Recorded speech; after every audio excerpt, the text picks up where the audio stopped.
อันมีพระพุทธพระธรรมพระสงฆ์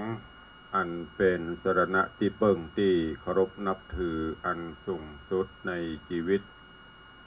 กราบคารวะแด่ไตรไวยสาปารมีธรรมพระมหาเถรานุเถระเจ้าคณะพระสังฆาธิการภิกขุสงฆ์สามเณรจุตนจุองค์ด้วยความเคารพ เจริญสุขเจริญปอนพอออกไม่ออกศรัทธานาบุญพุทธศาสนิกชนทุกท่านก็ขอน้อมต้อนรับทุกท่านเข้าสู่รายการมรดกธรรมกำเมืองต่างสถานีวิทยุกระจายเสียงพระพุทธศาสนาแห่งชาติและสังคมคลื่นเพื่อการศึกษาพระพุทธศาสนาและวัฒนธรรมคลื่นพระพุทธศาสนาและจริยธรรมส่งสัญญาณออกอากาศจากสถานีวิทยุวัดฝ่ายหินตำบลสุเทพอำเภอเมืองเชียงใหม่จังหวัดเชียงใหม่ในระบบคลื่นความถี่ FM 104.50 เมกะเฮิรตซ์สถานีวิทยุคลื่นพระพุทธศาสนาและจริยธรรมในความอุปถัมภ์ของมูลนิธิพระบรมธาตุเจ้าดอยสุเทพกระจายเสียงในระบบคลื่นความถี่ FM 96.0 เมกะเฮิรตซ์สถานีวิทยุบริการสาธารณะวิทยุ CM 77วิทยุอินเทอร์เน็ตล้านนากระจายเสียงในระบบคลื่นความถี่ FM 97.5 เมกะเฮิรตซ์วิทยุชุมชนเสียงต่ำสายหอกกระจายข่าวตามวัดวาอารามตามหมู่บ้านต่างๆพร้อมกันนี้ยกมือ10นิ้วกราบถวายการต้อนรับและเจริญพรต้อนรับไปยังครูบาอาจารย์พระเจ้าประสงค์องค์เนรสาธุชนญาติโยมพุทธบริษัทที่ได้ติดตามรับชมรับฟังทั้งภาพและเสียงการไลฟ์สดต่างสถานีมรดกธรรมของวัดวังสิงคำต่างทีวีวัดฝ่ายหินต่าง104ธรรมะคลายเครียดและ YouTube ตลอดจนหน้าจอ Facebook ไลฟ์ของญาติโยมทุกท่านที่ได้เข้ามาแล้วกดแชร์กดไลค์แชร์เสียงธรรมไปยังกลุ่มเพื่อนๆเพื่อที่จะได้ติดตามรับชมรับฟังภาพเสียงการธรรมะกันอย่างทั่วถึงประกันวันนี้อากาศก็ร้อนอบอ้าวอยู่แต่ว่ายามเจ้าอากาศก็จะเย็นซะหน่อยฝ่ายมาก็จะเริ่มร้อนโดยเฉพาะแล้วอุณหภูมิของความร้อนก็เพิ่มขึ้น30ปลายแก่ๆ40ปลายเพิ่นบอกว่าในช่วงนี้ประเทศไทยเราตรงกับเส้นหรือว่าใกล้กับตะวันก็เลยทำให้อากาศจะร้อนขึ้นจะได้ก็ตามดูแลสุขภาพกันเนอะยามร้อนไปไหนมาร้อนคนบอกว่าจะไปฟังอาบน้ำอาบหนองเตื้อน้ำเย็นๆก็เหมือนกันร้อนกับเย็นนี่มันของคู่กันโดยเฉพาะแล้วไปไหนมาร้อนเปิดตู้เย็นน้ำเย็นใส่เข้าไปอันนั้นแหละอันตรายเนอะร้อนกับเย็นมันกระทบกันก็จะทำให้ร่างกายปรับบัตันเพราะฉะนั้นก็ถ้าเปลี่ยนไปได้ก็จิบน้ำหรือดื่มน้ำที่มันบ่เย็นนั่นนะหรือว่าจิบน้ำอุ่นร้อนคนบ่าพิษได้เกณฑ์นั้นมันร้อนมาก็ร้อนตอบเข้าไปแล้วก็พยายามอยู่ในที่อากาศถ่ายเทสะดวกโดยเฉพาะอีพ่ออีแม่ที่อยู่ตามชนบทบ้านนอกขอกนาเคยปฏิบัติกิจในการเนี่ยให้ใส่นาทำสวนในช่วงนี้ก็ พยายามถ้ามันฮ้อนก็หยุดพักกันเนอปอเนอแม่เนออากาศมันฮ้อนมันบ่เหมือนเมื่อก่อนนั้นอากาศมันจะลมโชยเย็นสบายอยู่ตามห้างต่งห้างนาก็มีลมเย็นแต่ตอนนี้อยู่ห้างต่งก็ได้อยู่ที่ไหนก็ได้เปิดพัดลมก็อุ่นจุลุยลมแดดอันนี้ก็ด้วยความเป็นห่วงจากตุลุงในหวังเนอะดูแลประคับประคองธาตุขันธ์ของเขาไปป่นไปเป็นวันตื่นเจ้ามามีลมหายใจอยู่ก็ต่อสู้กันต่อไปดังที่ครูบาอาจารย์ดังที่นักปราชญ์ราชบัณฑิตได้เตือนอยู่เสมอว่าเฮาฮู้วันเกิดแต่เฮาบ่ฮู้วันตายกรรมโบราณเพิ่นถึงกล่าวไว้ว่าตามีหน้าพอหน้าบ่หันมีไผพอหน้าตัวเก่าหันยกเว้นไปแยงแว่นไปส่องกระจก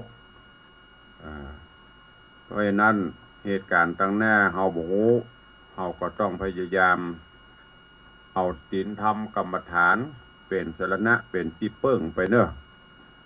ฮ้อนตางนอกมันเป็นหยังจะไปคือมันฮ้อนจิตฮ้อนใจฮ้อนตางนอกเปิดแอร์ฮ้อนตางนอกเปิดพัดลมมันก็ทำให้คลายฮ้อนไปแต่ฮ้อนจิตฮ้อนใจก็ต้องเอาศีลธรรมกรรมฐานเอาธรรมะขององค์สมเด็จพระสัมมาสัมพุทธเจ้ามาฉโลมล้างมาฉโลม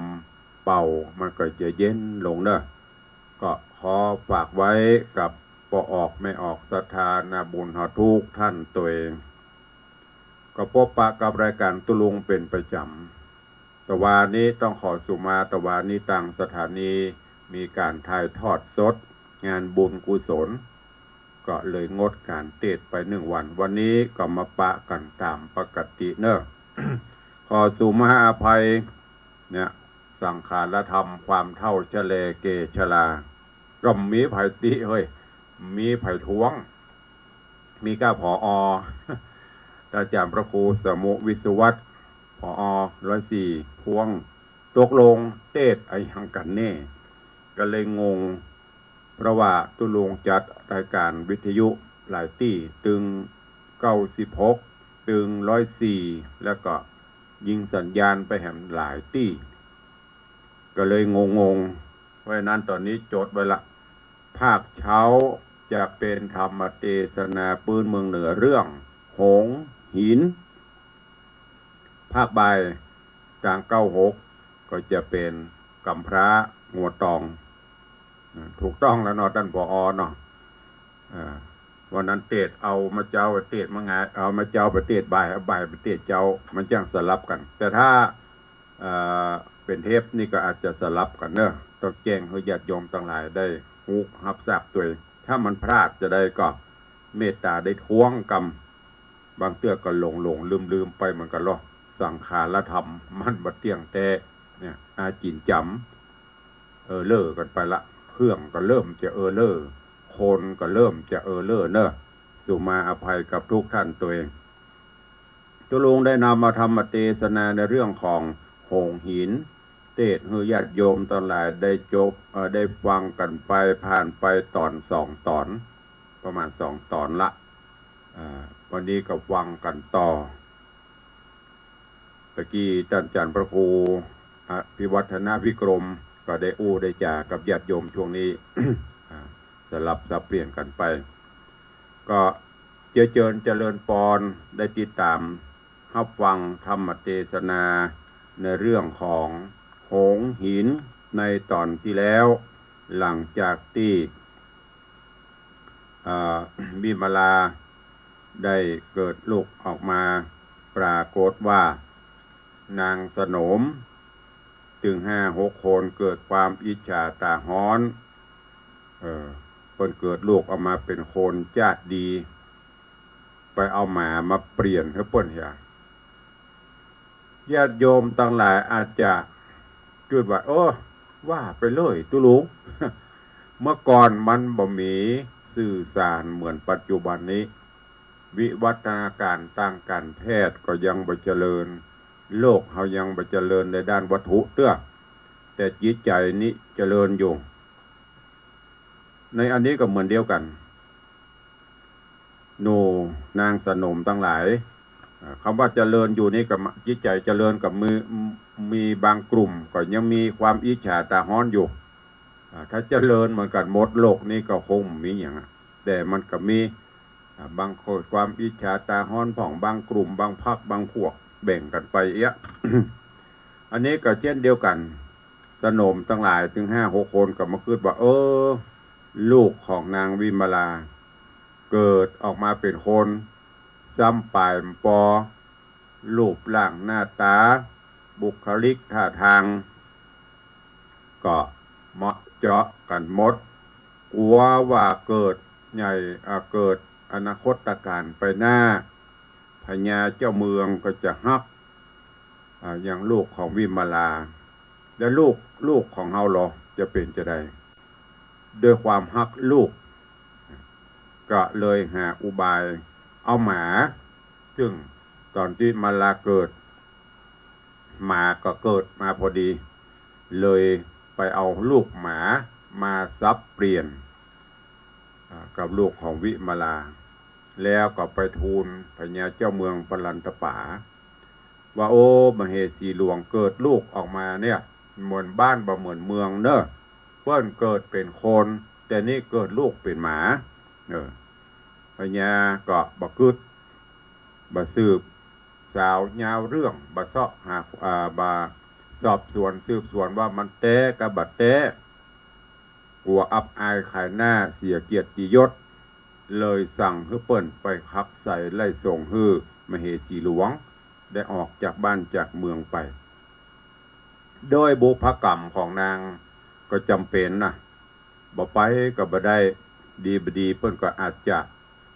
ประหารก็จะฆ่าก็เปิ้นมีคำสั่งจะได้ก็จำเป็นต้องปฏิบัติตามนั้นอันนี้ถ้าเฮามองเป็นหลักธรรมะก็คือเป็นเรื่องของกรรมป้อออกไม่ออกอีป้ออีแม่เฮากรรมุนาวัตติโลโกสัตว์โลกย่อมเป็นไปตามกรรมบางท่านอาจจะคิดว่าโหมันไปเป็นกรรมมาอย่างขนาดเกิดเป็นมเหสีอยู่ในหัวในวังมีกรรมอยู่กลางกรรมนั้นมันมีเหมือนกันหมดตั้งหลายจะอยู่ในที่ไหนเพศใดวัยใดก็มีของปันหมดและแต่ว่าไผ่สร้างไว้ในอดีตชาติหรือไผ่สร้างไว้จะได้กรรมนั้นมันบ่ไปไหน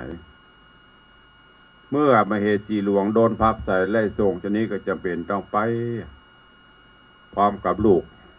ไม่ใช่ลูกก็เก่าเต้นนะอุ้มมาน้อยนะไปจนกระทั่งไปพบไปปะกับพ่อเฒ่าแม่เฒ่าได้ขออาศัยอยู่เป็นลูกเป็นเต้าเพิ่นก็ช่วยการช่วยงานอยู่บ้านท่านอย่านิ่งดูดายปั้นงัวปั้นควายให้ลูกเล่นไปอยู่โดยเปิ้นก็บ่ทำเรื่องอย่างฮึตุกใจช่วยการช่วยงานตักน้ำตักท่าเอาหลัวเอาฟืนเนี่ยสปะที่จะแบ่งเบาภาระของเจ้าของบ้านเปิ้นอันนี้ก็เช่นเดียวกันญาติโยมทั้งหลายคนเฮาประเดี๋ยวนี้ยุคสื่อสารยุคการที่มันเจริญในด้านวัตถุอยู่ที่ไหนนี่คนเฮาว่าบางเทื่อก็อยู่บนเรือนกินบนอยู่บนเรือนขี้บนหลังคาช่วยกันไปช่วยงานอย่างซักอย่างไปอยู่บ้านเปิ้นซะไปกว่าสร้างภาระให้เปิ้นแถมที่นี้ใช้ไม่ได้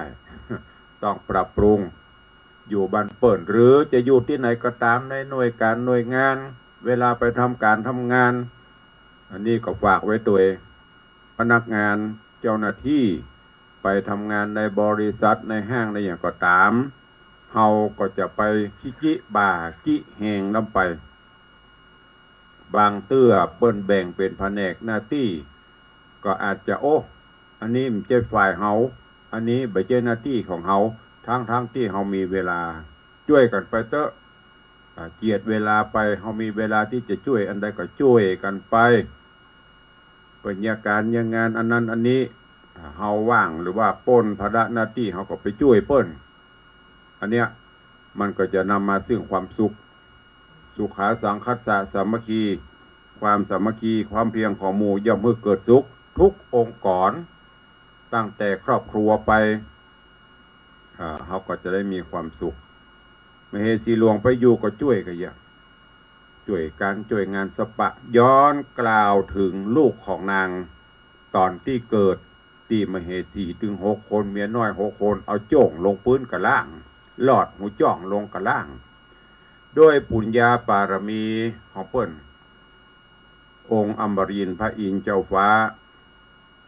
หูหันมดเพราะที่นั่งของเปิ้นฮ้อนกระด้างก็เลยใจฮื้อวิสุกรรมใจฮื้อนางเทพประบุตรทั้งหลายมาอุ้มมาหอบเอาโพธิสัตว์เจ้าที่เกิดจากลูกของวิมลาเนี่ยเอาไปเลี้ยงไปดูไว้บนสวงสวรรค์ปุ่นพระเปลี่ยนฮื้อโดยฮื้อสุจดาเป็นคนดูแลเอาใจใส่คือกินข้าวกินน้ำกินนมไปจนกระทั่งใหญ่หน้ากาบานขึ้นมาโดยบุญบารมีของเปิ้นอันนี้คือเรื่องราวในตอนที่แล้วในเรื่องของโหงหินที่ตุลุงได้นำมาเทศนาฮือกับสาธุชนญาติโยมทั้งหลายได้รับฟังกันจบลงไป2 ตอนละวันนี้ก็มาฟังกันต่อในเรื่องของโหงหินจักเป็นจะได้ก็เจียเจิญเจริญปอนปอออกไม่ออกศรัทธานาบุญเฮาทุกท่านได้ติดตามสดับรับฟังพระธรรมเทศนาเรื่องโหงหินในตอนต่อไปณโอกาสบัดนี้ นะโมตัสสะภะคะวะโตอะระหะโตสัมมาสัมพุทธัสสะสาธุโวฟังลาโสตุจนะสัพพุริสะตังหลายทั้งหญิงและชายหนุ่มเฒ่าตีได้ปากันเราติดตามทอมทาดาฟังยังรัศธรรมเทศนาโหงหินลำดับมาแถมแล้วเนื้อเจ้าขอเชิญหมู่ศรัทธาตั้งหลายหญิงใจหนุ่มถ้าเอาจงได้ตั้งจิตใจเล่าทำทาดาฟังต่อไปไปนานี้และนาโพธิสัตว์โตอ่านว่าโพธิสัตว์เจ้าพระนอเนาเลิศแล้วอยู่จันแก้วตาวติงสากับโดยเทวดามวลหมู่เจ้าก็อยู่สวดเสด็จจำเริญสีเจยจุ่มเทวดาอุ้มจูวันส่วนคุณสะวันพิราชก็ฮือจ้างจาดวิสุกรรมมาเนลมิตรอู่คำไกวแกว่งพรำพร้อมแห่งอาพรแปลงที่รับนอนลูกน้อยให้ข้าคอยดักฮักข้าคอยดังหัวใจบ่ฮืดหนอไทยพระกันกันเจ้าผู้บานกันเจ้ากุมารรับตื่นลูกแล้วจื่นจมบานก็ฮือกินอาหารอ่อนอ้อยตังกล้วยอ้อยของหวานอันเป็นของเจียงคันฝากฟ้าฮือลูกลากินจุวันก็มีแลนางส่วนนางเทวดาอยู่ฟ้าอันเลี้ยงนอลากุมารก็อธิษฐานตั้งต่อฮักเจ้าหนอพาลมฮือปลายมือโกมนิ้วจี้จุงกลายเป็นนมบานชื่นจ้อยฮือเจ้าหนอน้อยกุมารกินนมบานจุวันก็มีแลตาโตโอโอโอ ปอดถาหยาบแลกแต่นอนไปนะเจ้าหนอดลาบุญเรืองก็จำเริญขึ้นใหญ่อามยุได้7 ปีรูปงามดีใสสว่างตันปากจางเป็นกำพลไต่เตียวทนย้ายย่างตามห้องกว้างไปมาเจ้าก็เวทนาการยากร้องให้หากพาลมเพราะอยากกินนมเหมือนมนุษย์จากเจ้าน้อยนาถกุมารก็การไปหาอย่างนางเทวดานงไว้เพื่อจับกินนมนางใดก็บ่มีน้ำสักเต่าบ่ไหลเข้าปากสักตนบ่เหมือนนมคนจะเจื้อเจ้าจริงกากาดขึ้นมาให้กับอินตาตนป้อออดอ้อนต่ออินตาว่าคนใดจะเป็นแม่ข้าขอพ่อเจ้าฟ้าบอกปันแย้มนั่นคุณสวรรค์ตนป้อจริงพรางลูกนอปุตตาว่านางสุจดานอนและนาแม่แห่งเจ้าฮือลูกเต่าไปกินเตอะว่าอ่อนแย้มนอนเจ้ากุมารนอน้าเอารีบลงตักเจ้าป้ออินตาเล่นไปหาบ่อจ้าแล้วกล่าวว่าตาตะแม่เป็นเจ้าข้าลูกเต้าก็มาหิวนม ขอแม่อุดมตนแม่เฮอลูกน้อยแม่กินดิลีขอแม่ผานีแก่ข้าเฮอลูกกำพร้ากินนมพ่องเตอะว่าอ่อนยามนอนนานางสุจดาจะตอบกับลูกน้อยหนอสายตาว่าดูราเจ้ากุมารลูกองคันใส่ใจแม่จะได้อ่อนแอพาลมแม่บ่มีนมเหมือนมนุษย์จาดลูกหน่วยราชแม่บ่ได้กินยามนอนนอนนารินเป็นเจ้าก็พรากเต่าขึ้นมาหาพญาอินตาโตนป้อร้องให้ต่อเจียนจาให้ไปมาวิงวอนส่วนพระภูธรสหัสเนตจริงจ้าเหตุมุสาคุณอินตาบอกกล่าวเฮอลูกเต่าไปหาอย่างนางสุธรรมาแถมเล่าว่าเจ้าลูกลาจูงไปกินโนมกับนางอุดมตนนั้นส่วนพระนอจันกุมารก็รีบกันไปหาตามดังกำปิตาโตนป้อลูกไปโดยหม้อสับปันแล้วน้องวันผืนผ้ามือกุมกว่าหานมว่าแต่อุดมตนแม่ลูกน้อยหิวแก่ดิลีขอแม่ผ่านนี้แก่ข้าเนื้อลูกกำพร้ากินพองเตอะนายามนอนนางสุธรรมาจริงมีกำจากล่าวแก่ว่ากู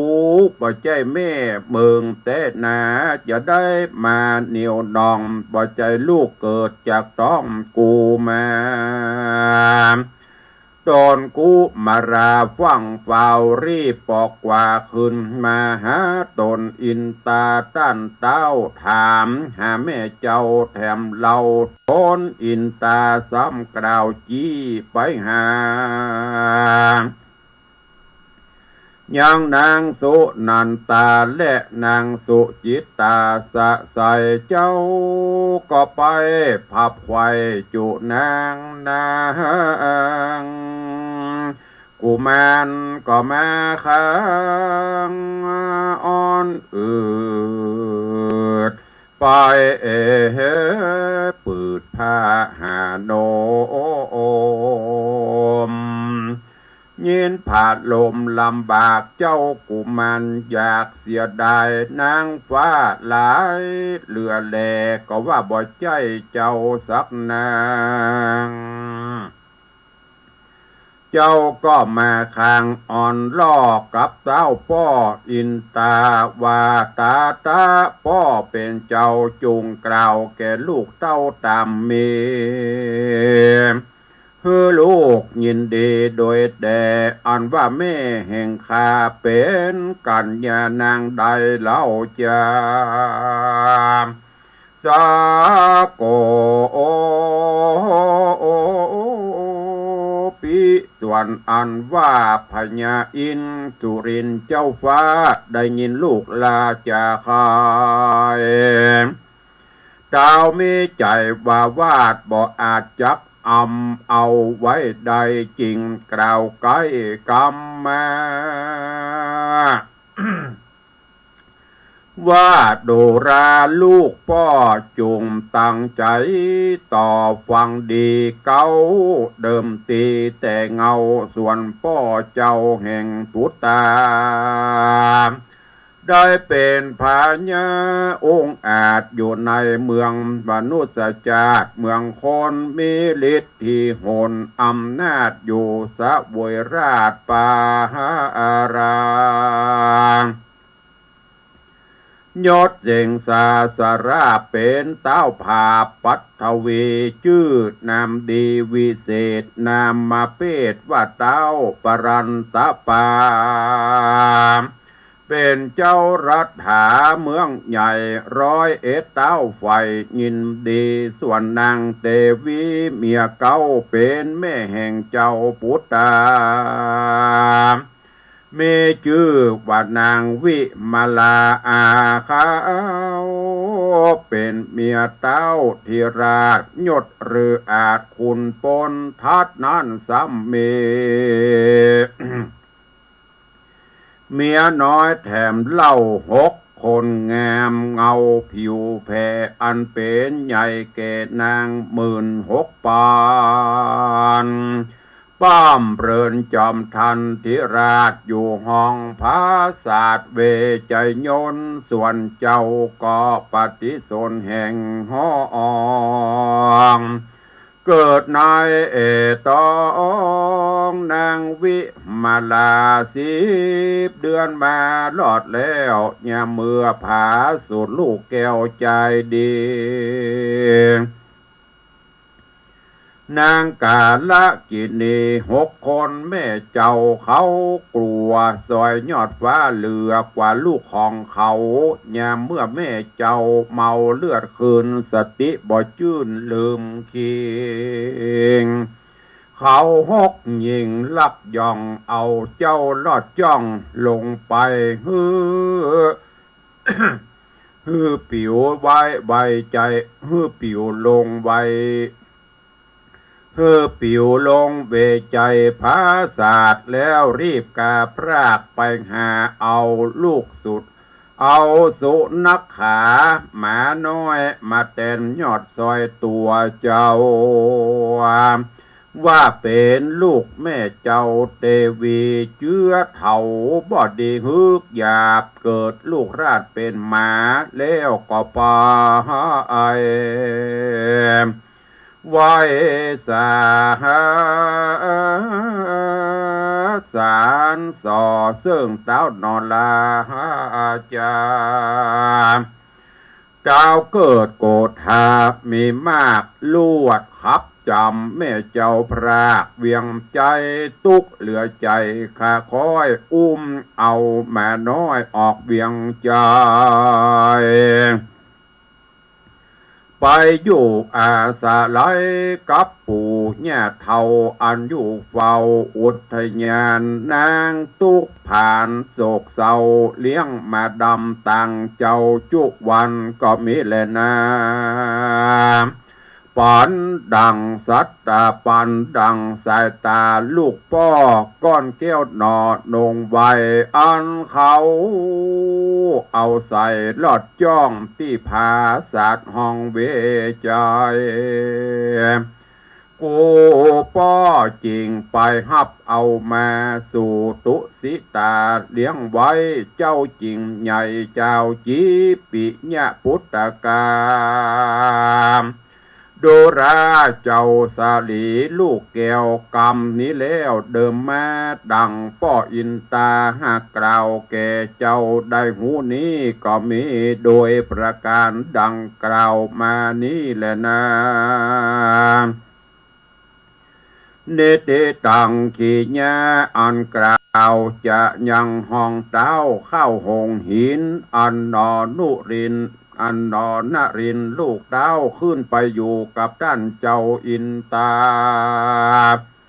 บนเจ้าฟ้าตาบนจันฟ้าตาว่าติงสาเป็นปัทมา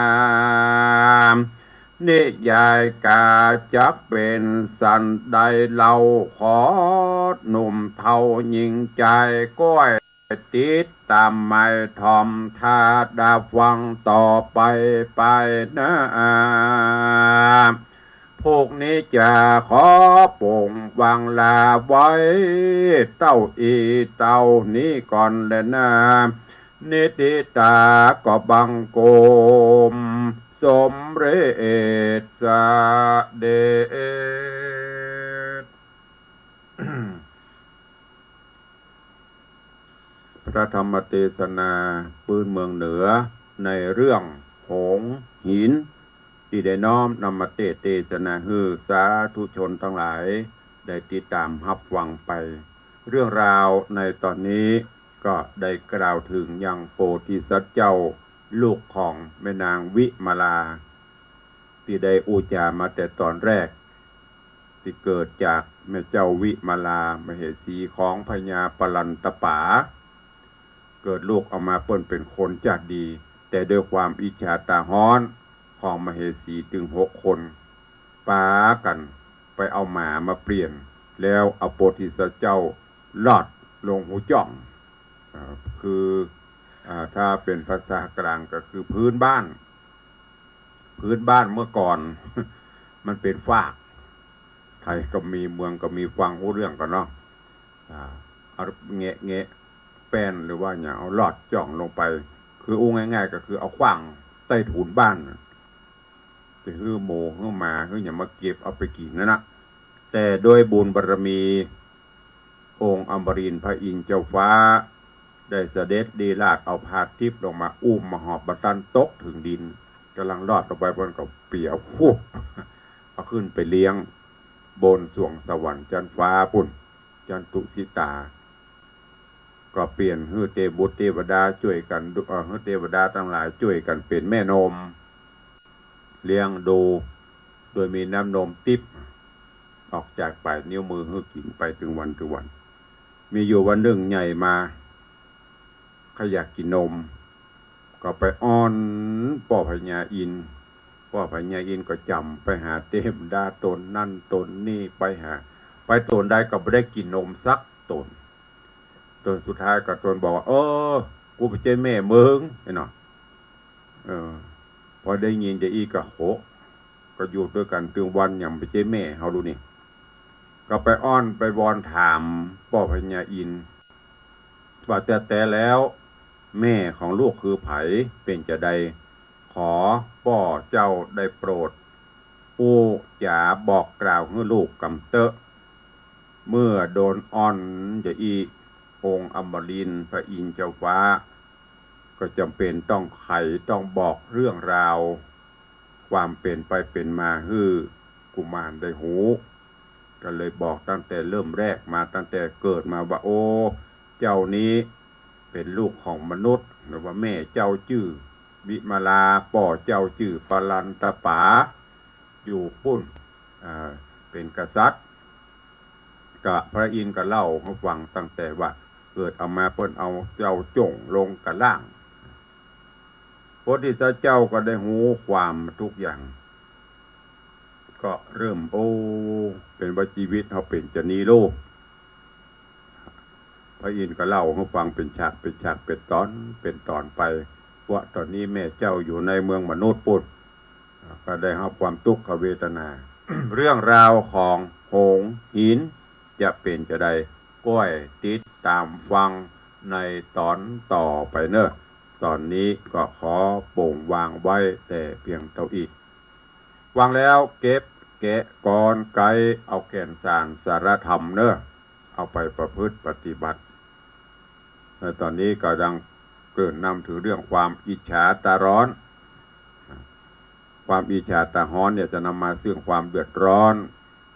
อิจฉาเปิ้นกำโบราณประวัติหันเปิ้นมีจะไปใครได้หันเปิ้นขี้ไร้จะไปดูแขวนแข่งบุญวาสนามันแข่งบ่ได้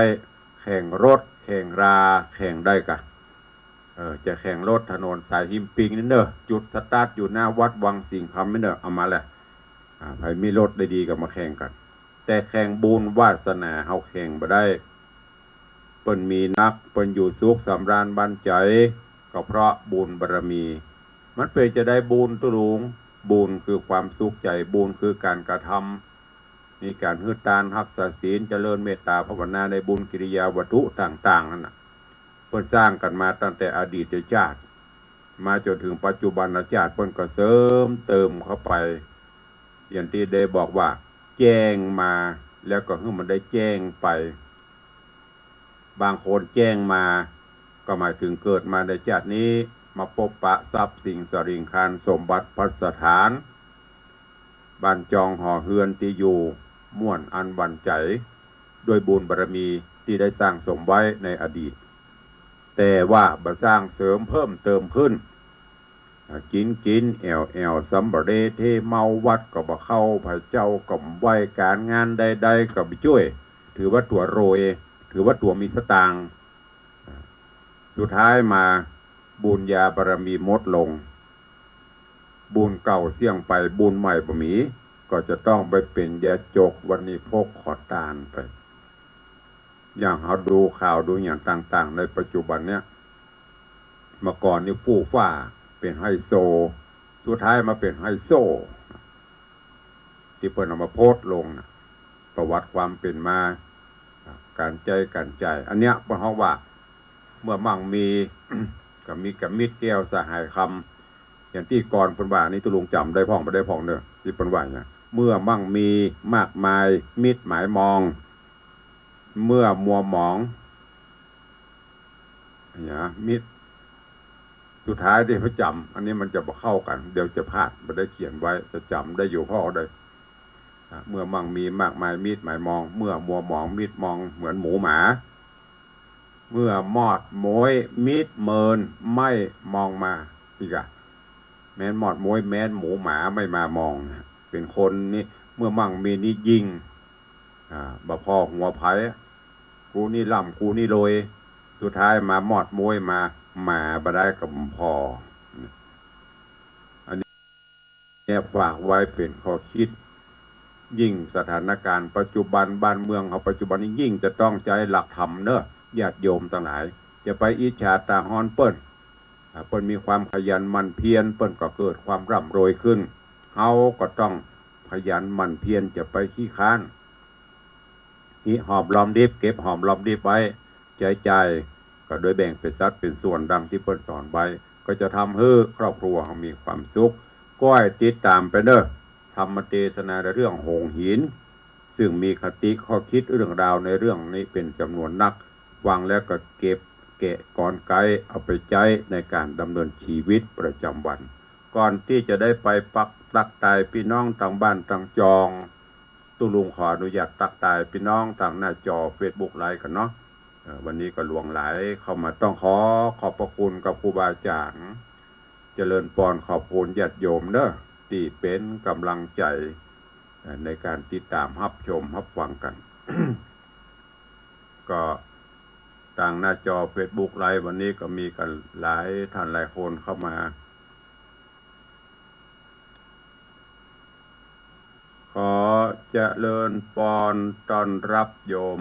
พินานจรัญปิยจันทร์เนอะกราบไหว้สาเจ้าไหว้สาครับตุลงสาธุเจริญปอนเนอะเจริญปอนแม่วิน้องแฮกเกอร์ ไหว้สาท่านพระครูเจ้าเจริญปอนกับน้องไหว้สาปรมีธรรมหลวงพ่อท่านพระครูสถิตเจติยรักษ์ท่านเจ้าคณะตำบลแม่แฝกเจ้าอาวาสวัดเจดีย์แม่ครัวโปรดติดตามรายการตลอดกราบขอบพระคุณตัวเองเจริญปอน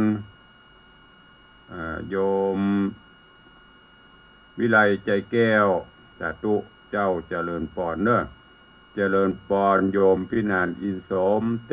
ปินวิทยาจารย์มคณายกพิธีกรชื่อดังของล้านนา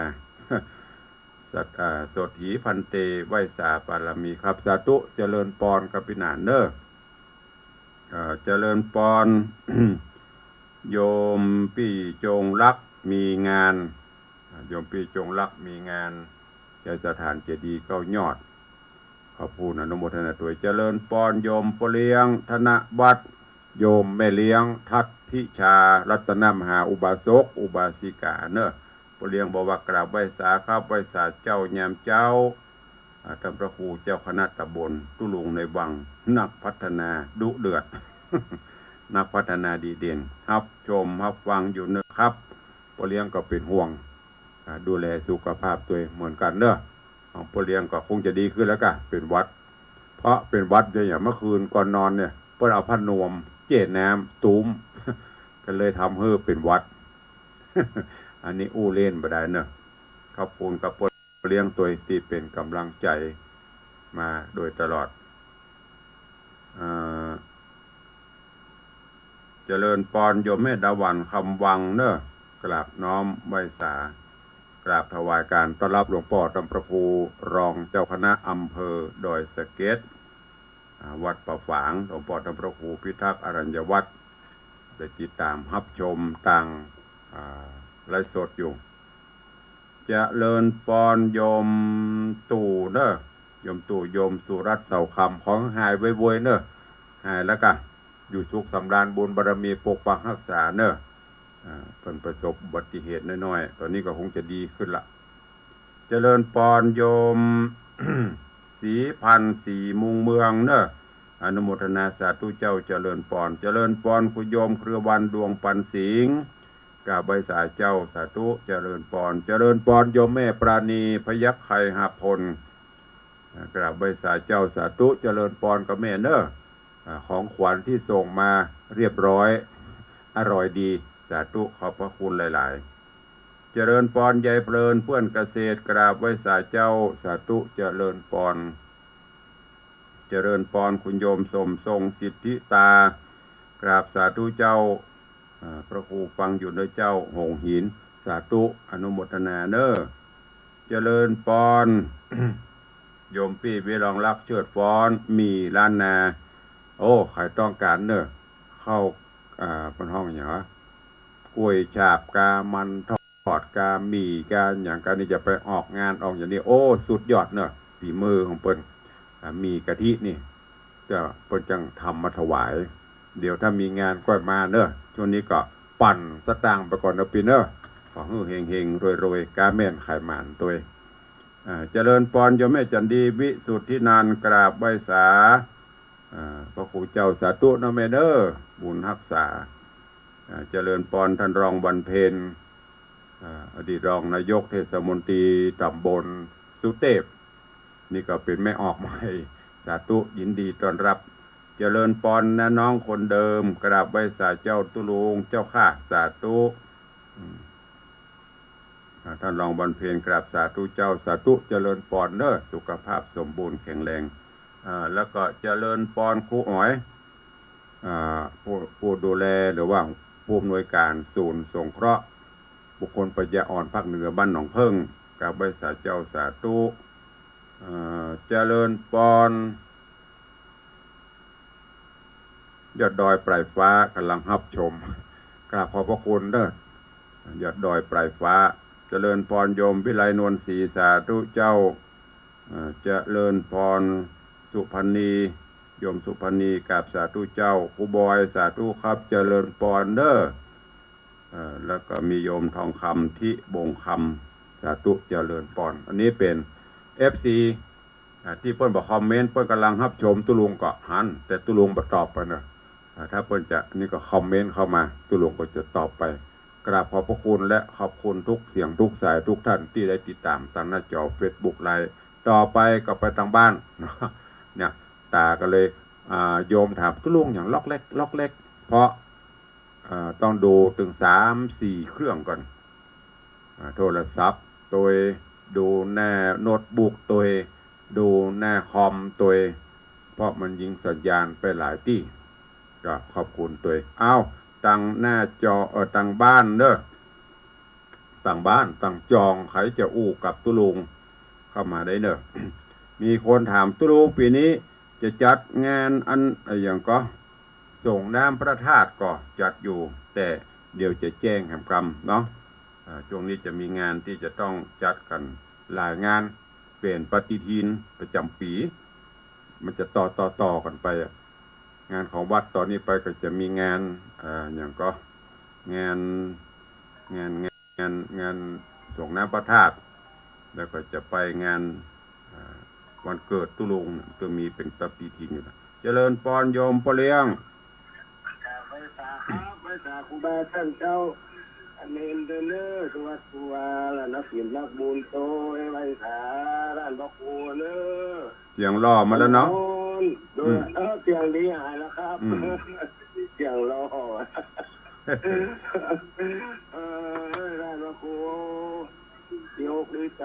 จัดกันแน่ตรงน้ำมาราดเอาเลยเนอจัดเลยกวยก่อน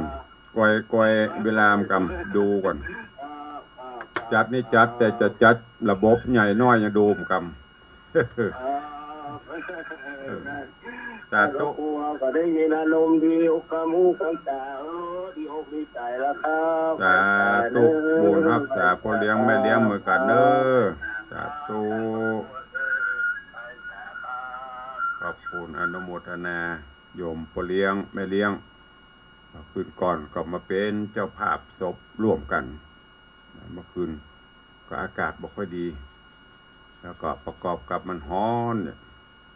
บันนั้นเสียงอูอาโออามตอนนี้ก็ดีขึ้นละเสียงรอขึ้นมาละ เอาใครจะอู้กับตุลุงแหมเข้ามาเด้อ0817836540คือกำลังใจใครจะร่วมถวายกันเทศกันธรรมก็ได้เนอะโดยมีโยมพ่อเลี้ยงแม่เลี้ยงเป็นเก้าเป็นการการเทศการธรรมเนี่ยไปไหนแต่กี้คงจะได้ยินเนาะใครที่ฟังคลื่นเขาได้ยินท่านพระครูอภิวัฒนวิกรมเจ้าประจมนะเพิ่นบอกให้ฟังทุกรายการญาติโยมทั้งหลายมีค่าใช้จ่ายเหมือนกันหมดของตุลุงอันนี้เล่าให้ฟังไปได้เนอะของตุลุงเดือนนึงเนี่ยค่าใช้จ่ายเฉพาะค่าไฟค่าอินเทอร์เน็ตก็จะมีอยู่ 2-3 เครือข่ายที่เขาถ่ายทอดไล่สรุปแล้วเดือนนึงก็จะมีค่าใช้จ่ายประมาณ 3,000 บาทต่อ1เดือนเป็นค่าไฟเป็นค่าอินเทอร์เน็ตค่าโทรศัพท์ที่เขาส่งสัญญาณกันถึงวันเนี่ยอันนี้ถ้าเป็นของสถานีใหญ่อย่างของสถานีวัดฝ่ายหินก็ดีดอยสุเทพก็ดีเดือนนึงก็ใช้จ่ายประมาณ10,000 กว่าบาทเนี่ยอันนี้ตะกี้ตุลุงเอาบอกเฮ้อบ่ได้ไม่ใช่ว่าเอามาจมอย่างเฮ้อฟังมันจะเนอะตะกี้ท่านพระครูอภิวัฒนวิกรมก็ได้บอกไปคำหนึ่งละเพราะนั้นก็ใครจะปูจากันเทศกันธรรมก็ตามเจตนา10 บาท20 บาท5 บาทบาทเดียวก็ได้อย่างที่ท่านบอกจะถ้าวันละบาท100 คนก็วันละ100ก็จะคุ้มไปนี่ก็สุดแล้วแต่ละกันโยมพ่อเลี้ยงธนวัฒน์โยมแม่เลี้ยงทัดพิชาก็เป็นเจ้าภาพตะวานี่ก็โยมแม่จันดีวิสุทธินันท์ร่วมถวายกันเทศมา500 โยมแม่ประณีพยัคฆหโพลร่วมถวายมา400แล้วก็มีโยมแม่อารีสดับกะ100ที่เปิ้นถวายมานะมีโยมแม่อุดฮิตชัยนี่ถวายปูจามานี่ก็นำมาบอกมากล่าวเหลือเวลาแถม2 นาทีใครจะอู้ตัวต่างบ้านเนี่ยจะเงียบต่างบ้านต่างจองนะตรงวันก็จะมีพ่อเลี้ยงเนี่ยเพิ่นจะพอตึงFacebook ไลฟ์สดตัวแล้วก็โทรมาคือกำลังใจทางวิทยุตัวนอกนั้นเงียบปิ้งดักปิ้งหายไปถ้าตุลุงนี่ก็ตุลุงจมนะพี่นานิสมจะว่าเปิ้นบ่โทรก็จม เปิ้นโทรก็จมเพราะนั้นก็เลยโทรก็ช่างไม่โทรก็ช่างถ้าคิดถึงกันก็โทรมาหิวเมื่อไหร่ก็แวะมาไม่หิวก็ตามใจตุลุงไม่ว่าอย่างหมดเวลาตุลุงก็ไป เจริญพรสายที่2ประจำวันนี้เจ้าอยู่บ้านหูฝ่ายแม่ออนฟังอยู่นะเจ้าใส่กันทำหรือยังใส่แล้วกี่บาทวันนี้2 บาทก็เอาอะแล้วยินก่อนยังบอกตะเกียก้าไฟเดือน3 ปันกันม้วนทั่วพระครัวพี่วัดว่าไดยอมม้วนหรอกำดักไปกำโพเดือดร้อนสาธุเด้ออู้แต่ผ่องเล่นผ่องสาธุขอบคุณบุญรักษาบ้านแม่ออนโทรศัพท์เข้ามาติดตามรับฟังอยู่สาธุ2 สายวันนี้มีแหมสักสายก่อนพระพุทธพระธรรมพระสงฆ์จะพอจำได้ FC ตุลุงก็จะมีป้าเลี้ยงเหียมีแม่จันดีเหียมีแม่ปราณีเหียมาละหาประตายง่ายละมาละหาตุมีที่ถ้ามูนี้มาก็คือจบว่าจะด้อยโดว่าใดมาได้ฉันตะกินละสาธุขอบคุณโนโมดฮะชอบหมดอันอย่างที่แม่มาเฮือเอามาเลยมาเลยวันกิโลกันสมอจะไปอันอย่างก็ไปบ้านทาจะไปซื้อมากำกิโลก่อนชอบจ้ะชอบจ้ะเหมาะอันเนี้ยมันละมันไข่เพิ่งกายหยาบดแม่เฮ้ยขอบคุณบุญรักษาเนื้อสำหรับเห็ดถอบสาธุขอบคุณแต่ว่าเพิ่นเอาวันซืนเป้าเห็ดถอบมาถวาย2 ลิตรจัดการไปเรียบร้อยโยมแม่จันดีก็ต้มมาคือถูกเรียบร้อยพ่อเลี้ยงเอาบ่เปล่ากับทุเรียนมื้อก็เรียบร้อยสาธุเอาแล้วเนาะม่วนจะหวานกันไปพอเวลาหมดพอดีเลยมา1 นาทีขอนำรายการจากครูบาอาจารย์ไปก่อนเด้อจ้าอันใดออกไปหากว่าบ่ถูกบ่ชอบผิดเพี้ยนด้วยกายด้วยวาจาด้วยอย่างก็ดีก็ขอประทานอภัยสู่มาอภัยเนอะมิได้มีเจตนาเป็นอื่นใด